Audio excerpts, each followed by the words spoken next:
Jadi hamba Tuhan juga menggunakan waktu dengan baik. Jangan hamba Tuhan pukul memukul. Jadilah hamba Tuhan yang rajin. Hamba Tuhan yang memberitakan kebenaran. Hamba Tuhan yang membangun jemaat, membangun tubuh Kristus yang baik. Bukan hamba Tuhan yang pukul dan memukul. Itu Matius 24. Tolong dibaca ini. Ya.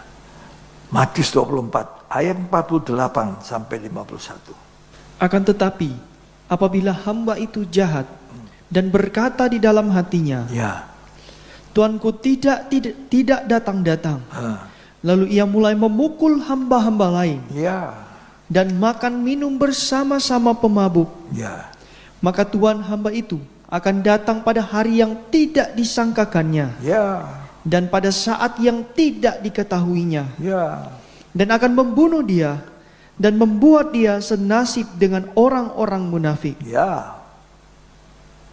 Terus? Di sanalah akan terdapat ratapan dan kertakan gigi. Jadi ini hamba menjelang Tuhan datang ada di Matius 24, khotbah akhir zaman. Itu Matius 24, Matius 25, khotbah akhir zaman. Kita harus jadi seperti darah bijaksana kalau Matius 25. 5 darah yang bijaksana. Dia menggunakan waktu, menyiapkan apa? Menyiapkan minyak buli-buli dalam buli-buli reserve-nya. Itu 5 darah yang bijak. 5 darah yang bodoh gak perlu. Cukuplah sekarang seperti ini. Gak perlu mengalami itu kelimpahan minyak.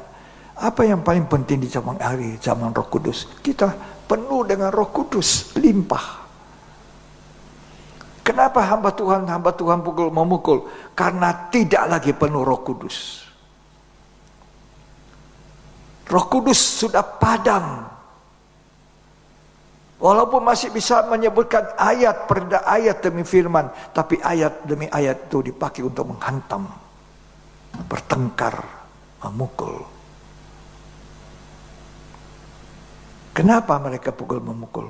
Biasanya ambisi. Kalau ambisi memenuhi hidup, maka pukul memukul. Ya. Ambisi apa? Kedudukan diperebutkan. Bukan kedudukan nanti saya bisa duduk bersanding dengan mempelai pria surga itu, tapi pukul memukul. Karena ambisi, kedudukan yang diperebutkan, ya, kehormatan dan lain-lain. Dan ini pasti adalah akibat kedagingan dan keduniawian yang sudah merasuk banyak hamba Tuhan.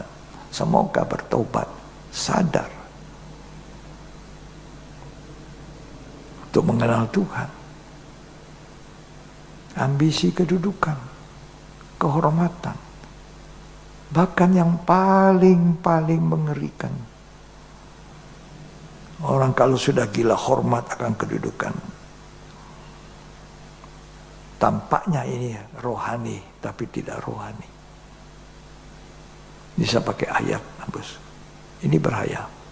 Apa yang bahaya? Saya melihat kalau hamba Tuhan sudah berperkara di pengadilan,